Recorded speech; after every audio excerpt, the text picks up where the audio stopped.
in Art Walk, students develop their vocabulary, critical reading, and sentence comprehension skills by building sentences with a variety of grammatical structures.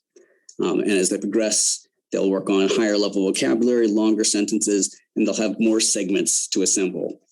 So in this case, the student sees the picture, they have a sentence stem, and they can see that there's one piece of information that needs to be filled in because there's a single blank there. That's actually a new feature, just to give them that extra context of what's coming. And then they have 4 segments to choose from, and they have to look at, does it make sense with the picture, and is it grammatically correct, which may include looking at the punctuation.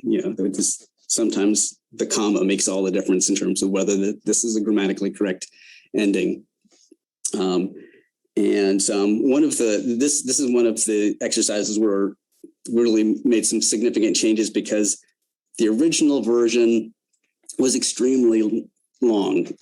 It just had a lot of decisions to make to get through the whole exercise, and so most students didn't get through that much of the content.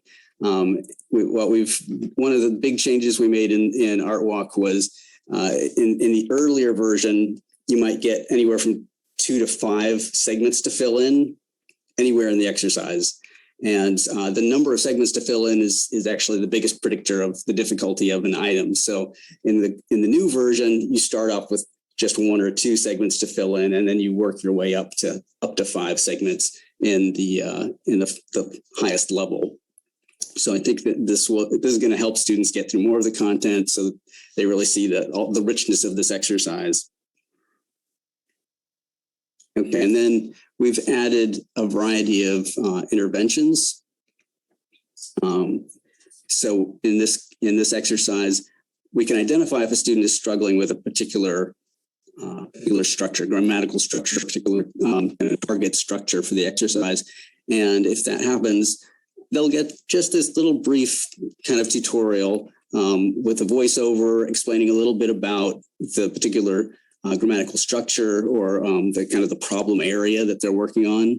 And also this also provides several examples of that structure with some bold to draw attention to, kind of this is the critical thing here. And in this case, we're looking at verbs that are commonly misused. So the verbs have been bolded to call that out.